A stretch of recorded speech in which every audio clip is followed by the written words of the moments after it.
Hello and welcome to day 19. We got a little challenge for you today. So I want to remind you of a few of our options. We're going to work that outer hip in the pigeon pose. This can be a more advanced move, so I want to remind you of a few options. We have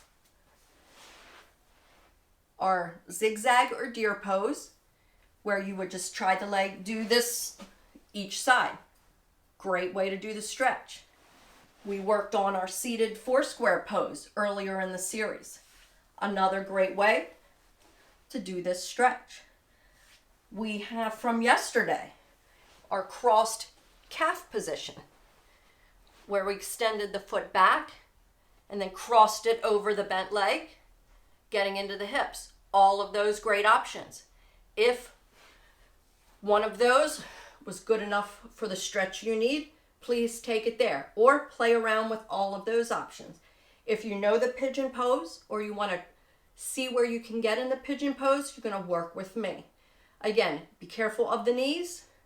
We don't want to create any injuries, so this pose may or may not be for everyone. If you're working with me, we're going to bring the left leg forward. Now, the more parallel that shin is to the front of your mat or blanket, the harder the pose is. So if you have knee problems, put that foot in towards the groin, knee facing out more towards me. If you're more advanced, you can challenge the leg. Now, you're probably going to roll over to this left side. There's different schools of thoughts on that. Some schools of yoga say no, no, no. Some say do what your body needs. So, because this is an intro, I'm going to let you explore where your body takes you. So if you're rolling to the outside, just let it happen for now. Again, not everyone's going to agree with me here. But we're going to take that right leg and walk it back. You probably can't see my leg. I'm going to invite you just to let the knee relax on the floor. Again, if you're more advanced, you know several other alternates here. Feel free to take advantage of them if you're aware of them. Otherwise, adjust this knee. Knee safety is your ultimate. If you need to roll over here to get that stretch, okay. Or if that's all okay with you, we're going to balance that weight left to right from side to side. Now, don't collapse the body down. We want to lift the heart, roll the shoulders back. Proud pigeon. See this proud pigeon? Puffed up chest. Breathing nice and deep here. If you want to change the stretch, some people find it easier, some people find it harder. You can lower down to the elbows. See what that does for you. You may be able to extend your full body down onto the floor. You have lots of choices here. So I'm staying upright so you can hear my guidance. Feel free to explore the pose. Take it where you want. This is another great pose to stay in for several minutes. We're just going to get ready to come out and go to the other side, but feel free to visit this for as long or as short as you like. When you're ready to come out, I would just invite you, if you're in pigeon pose, just roll over to that left hip. Swing the legs around. Take a moment, shake things out. And again, we have our options. We have our deer pose, our seated four square, or we have the crossed over calf stretch, where we would have our left leg crossed over the right foot. Or if you're working with me in our pigeon pose, we've got our right leg forward, left leg extending back.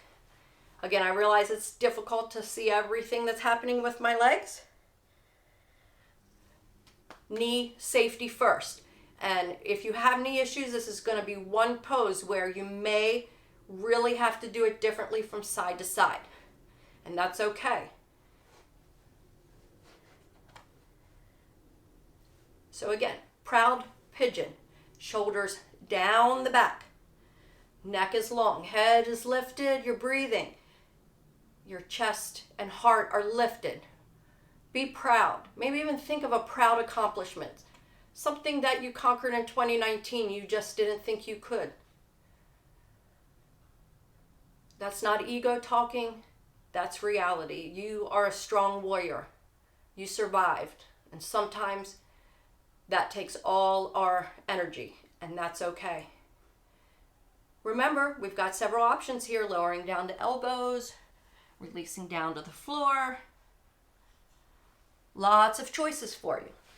This pose can get very advanced. It can get a lot of things added on, a lot of technical pros and cons here. Do this, do that. But for now, I just want you to listen to your body and feel that outer hip opening, working into your back. Breathing along the way. This is going to be a pose you probably need to explore a few times before you find your comfort level in it. So if it's feeling really awkward and weird, that's not unusual, and that's okay. One more breath. And we'll come out of it. Whatever position you're in, start to release, maybe rolling over to that right hip, bringing the legs around, shaking things out. You might want to massage around the knees, never push right on your kneecaps. Just shake out your legs, wiggle your toes. Do whatever feels good to you. And I thank you for joining me. I look forward to seeing you tomorrow. We're going to string a few of these moves together into a series. Thank you for coming. Namaste. And go with grace.